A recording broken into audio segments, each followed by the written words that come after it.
9 குடை குரு பாக்கியாதிபதி ஐய குரு அவர் பூச நட்சத்திரத்தில் சஞ்சாரம் பண்ணும்போது உங்க ஊருக்கு அருகில் நீங்க இருக்கக்கூடிய இடத்துல மகான்களுடைய ஜீவசமாதி இருந்தா அந்த ஜீவசமாதியில போய் நீங்க வழிபாடு பண்ணுங்க. உங்களுக்கு அற்புதமான நிலையை அங்கே ஆனந்தமாக இருக்கக்கூடிய பகவான் உங்களுக்கு செய்வாங்க. இந்த நம்ம கர்ம ஸ்தானாதிபதி லாபாதிபதியாகி சனி லக்கணத்துக்கு 12ல இப்ப கோச்சாரத்துல இருக்காரு. அப்ப இந்த குரு என்ன செய்யறாரு, கடகத்துக்குள்ள புனர்பூச 4ஆம் பாதத்தை விட்டு பூச நட்சத்திரத்துக்கு வரும்போது இந்த சனியும் 9ஆம் பார்வையா பார்ப்பார். இப்ப அவர் 5ஆம் பார்வையா நம்ம லக்கணத்துக்கு 8ஆம் இடத்தை பார்க்கிறார். அதே குரு 9ஆம் பார்வையா 12ஆம் இடத்தை பார்க்கிறார். இப்ப இந்த இடத்துல நம்ம என்ன சொல்லலாம் அப்படின்னா, தேவையற்ற வீண் செலவுகளை நம்ம பணத்தினுடைய விரயத்தை தடுப்பதற்குண்டான சூழலை இந்த குரு செய்வார் அப்படின்றத நம்ம எடுத்துக்கலாம். மேஷ லக்கணத்துல ஒருத்தர் பிறந்திருக்கார். அவருக்கு இந்த குரு பகவான் பாக்கியாதிபதி, நன்மையை செய்யக்கூடியவர். இவர் தான் அவங்களுக்கு சகலவிதமான நன்மைகளையும் செய்யக்கூடிய ஒரு அற்புதமான நிலையுடையவர். அந்த பாக்கியாதிபதியே மேஷ லக்கணத்துக்கு 4ஆம் இடத்துல வந்து உச்சமடைய போறார். எல்லாம் வல்ல இறைவனின் பேரொருளால் வல்லான் வகுத்த வழிகொப்ப அம்மனருள் டிவி நேயர்கள் அனைவருக்கும் எனது மனமார்ந்த வாழ்த்துக்களும் வணக்கமும். இப்ப உலக மக்கள் எல்லாருமே யதார்த்தமா இந்த நவக்கிரகங்கள் அப்படின்றதுல மிக பிரதானமான ஒரு கிரகம் எது அப்படின்னா அது வந்து குரு பகவான் தான். இப்ப குரு பகவான் ஜூன் மாசம் 2ஆம் தேதி ரொம்ப ஆவலா எதிர்பார்த்துருக்கக்கூடிய குரு பெயர்ச்சி நடக்க போகுது. பல பேர் நம்ம மனசுல என்ன நினைப்போம் அப்படின்னா, இந்த குரு பெயர்ச்சியிலேயாவது எனக்கு நல்ல ஒரு வாழ்க்கை வளம் செல்வம் சிறப்பு கிடைச்சிடாதா, நம்ம வாழ்க்கை மாறிடாதா அப்படின்ற ஒரு எண்ணம் வந்து இது இயற்கையானது. இந்த எண்ணங்கள் தான் மனிதனுடைய வளர்ச்சிக்கு வித்திடக்கூடியது. ஏன்னா மனித முயற்சி பெருசா அல்லது கிரக சுழற்சி பெருசா அப்படின்னா, கிரக சுழற்சியினால் ஏற்படக்கூடிய மனித முயற்சிகளுக்கு கிடைக்கக்கூடிய அந்த நன்மைகள் இருக்கு பாருங்க, அதுதான் காலத்திற்கு நிலைத்து நிற்கக்கூடியது. அப்படிப்பட்ட சமயத்துலதான் இப்ப நம்ம பிரகஸ்பதி மிதுன ராசியிலிருந்து அப்படியே பெயர்ச்சியாகி கடகத்துக்குள்ள வர்றார். எப்ப? ஜூன் மாசம் 2ஆம் தேதி. சரி, பெயர்ச்சி. இது வந்து குருவுக்கு உச்ச வீடுன்னு சொல்றாங்க, பிரகாசம். அப்ப ரொம்ப எல்லோரும் ஆவலாக எதிர்பார்க்கக்கூடிய ஒரு பெயர்ச்சி எதுனா இந்த பெயர்ச்சி. இந்த குருவை பத்தி நம்ம ரிஷிகள் சொல்லும்போது என்ன சொல்றாங்க அப்படின்னா, அவருக்கு எல்லாரும் ரிஷிகளும் மாமேதைகளும் சரி மாமுனிகளும் சரி அவருக்கு பேர் என்னென்ன பேருன்னு பாருங்களேன். அந்தணன், அமைச்சன், ஆண்டலப்பன், குரு, சிகண்டிகன், சீவன், சுரகுரு, தாராபதி, தெய்வ மந்திரி, நற்கோள், பிரகஸ்பதி, பீதகன், பொன், மறையோன், வேதன், வேந்தன், தேவகுரு, பிரமகுரு, இதெல்லாம் பிரகஸ்பதிக்குடைய பேர். அதாவது நவக்கிரகத்தில் இருக்கக்கூடிய குரு பகவானுக்கு நம்ம முன்னோர்கள் ரிஷிகள் இட்ட பேர் வந்து இத்தனை பேர். அதுல பாத்தீங்கன்னா நற்கோள் அப்படின்னு ஒண்ணு வரும், தெய்வ மந்திரி அப்படின்னு ஒண்ணு. இதை நம்ம வந்து எப்படி இதைத்தான் நம்ம கெட்டியா பிடிச்சுக்கணும். வேந்தன், இந்த வேந்தன்ற வார்த்தையை எடுத்துக்கணும். தேவகுரு, தேவர்களுக்கெல்லாம் அவர் குரு. அதுல பிரம்மகுரு, இவருக்கு மேல ஒரு ஆள் இல்லை. இந்த குருவைத்தான் நவக்கிரகத்துல சுபக்கிரகத்துல, அதாவது நவக்கிரகத்துல இருக்கக்கூடிய 9 கிரகங்கள்ல சுபக்கிரகமா கொண்டு வராங்க. முழு முதல் சுபன் யாருன்னா குரு தான். அதனாலதான் குரு பெயர்ச்சியை நம்ம எல்லாருமே என்ன செய்யறோம், பிரதானப்படுத்துறோம். இந்த குருவுக்கு பார்வை மிக அற்புதமான சிறப்பான பார்வை இருக்கு. அந்த பார்வை தான் ஒரு மனிதனுடைய வாழ்க்கையை மாற்றக்கூடிய நிலை அப்படின்றத நம்ம பெரியோர்கள் சொல்லி வச்சிருக்காங்க. ஆனா இந்த பிரகஸ்பதி யாரு? இப்ப மக்களுக்கு என்னன்னா, பிரகஸ்பதி வேறு, தட்சிணாமூர்த்தி வேறு. இப்ப பிரகஸ்பதியை பத்தி இவங்க என்ன சொல்றாங்க, பெரியவங்க சொல்லியிருக்காங்க, இவர் வந்து ஆங்கிலேய கோத்திரத்தில் பிறந்தவர், உதித்தவர். சிந்து தேசத்திற்கு அதிதேவதை. பிரகாசமான ஸ்வர்ணம் போன்ற அங்கங்களை உடைய அதாவது அங்கங்களை உடையவர்.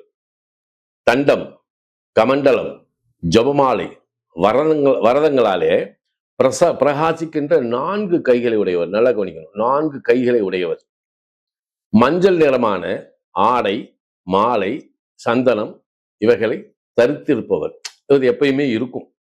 பிணைத்து கட்டப்பட்ட மஞ்சள் நிறமான துவஜத்தினாலே பிரகாசிக்கின்ற 8 குதிரைகள் பூட்டிய ரதத்துடன் மகாமேரு மலையை வளமாகி வளம் வரக்கூடியவர்.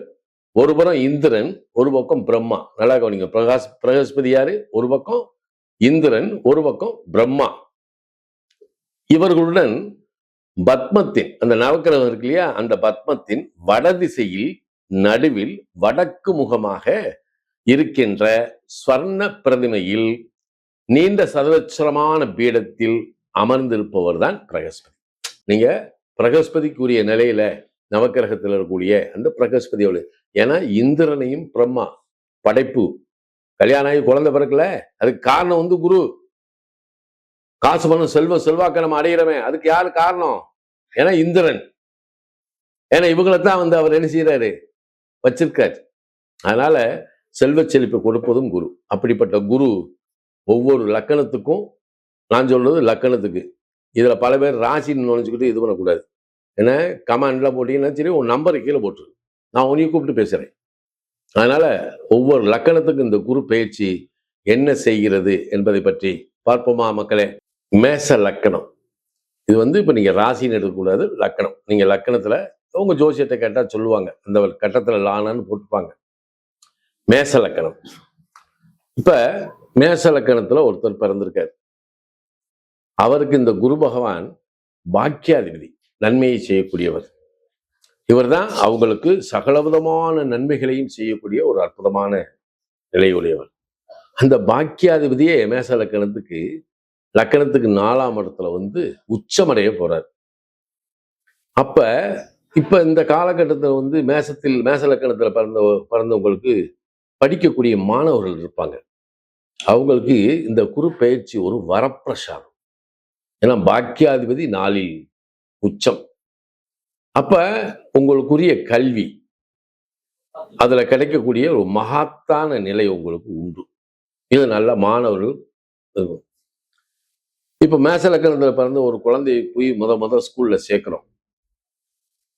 நிச்சயமா இந்த வருஷம் நீங்க முதல்ல போய் குழந்தையை சேர்க்கிறீங்க. நீங்க ப்ரீகேஜில சேர்த்தாலும் சரி, எல்கேஜில சேர்த்தாலும் சரி, ஃபர்ஸ்ட் ஸ்டாண்டர்ட்ல சேர்த்தாலும் சரி, முத உங்க பிள்ளைங்க நல்ல கல்வியில் மேன்மை அடைவார்கள். அவங்க படிக்கிற காலம் வரைக்கும் படிச்சுக்கிட்டே இருப்பாங்க. ஏன்னா குரு உச்சம் அடையக்கூடியது, இது யாருக்கும் கிடைக்காது.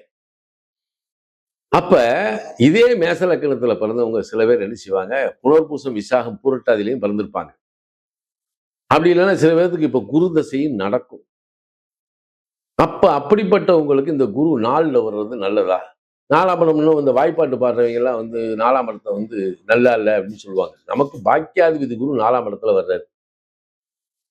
இப்ப இந்த குருவுக்கு பார்வையினுடைய சிறப்பை சொல்லியிருக்காங்க. ஏன்னா கிரகங்களுடைய பார்வையில குருவுடைய பார்வை 5ஆம் பார்வையும் 9ஆம் பார்வையும் ஒரு உன்னதமானது அப்படின்னு சொல்லியிருக்காங்க. இப்ப அவர் 5ஆம் பார்வையா நம்ம லக்கணத்துக்கு 8ஆம் இடத்தை பார்க்கிறார். அதே குரு 9ஆம் பார்வையா 12ஆம் இடத்தை பார்க்கிறார். இப்ப இந்த இடத்துல நம்ம என்ன சொல்லலாம் அப்படின்னா, தேவையற்ற வீண் செலவுகளை, நம்ம பணத்தினுடைய விரயத்தை தடுப்பதற்குண்டான சூழலை இந்த குரு செய்வார் அப்படின்றத நம்ம எடுத்துக்கலாம். அதே மேச லக்கணத்துல பிறந்தவங்களுக்கு உயர்கல்விக்காக வெளிநாடு போகணும் அப்படின்னு ஆசைப்படுறவங்களுக்கு வெளிநாடு போகலாம். நான் வேலையில சேர்ந்ததுக்கு பின்னாடி இன்னும் ஒரு வீடு வாசல் கூட வாங்கலை அப்படின்னு நினைக்கிறவங்க வசிக்கக்கூடிய ஊர்ல அல்லது பெரிய நகரங்கள்ல அப்பார்ட்மெண்ட் வீடு வாங்கலாம். அவங்களுக்குள்ள சொத்து சோகம், வண்டி வாகனத்தெல்லாம் இந்த குரு கொடுத்துருவாரு.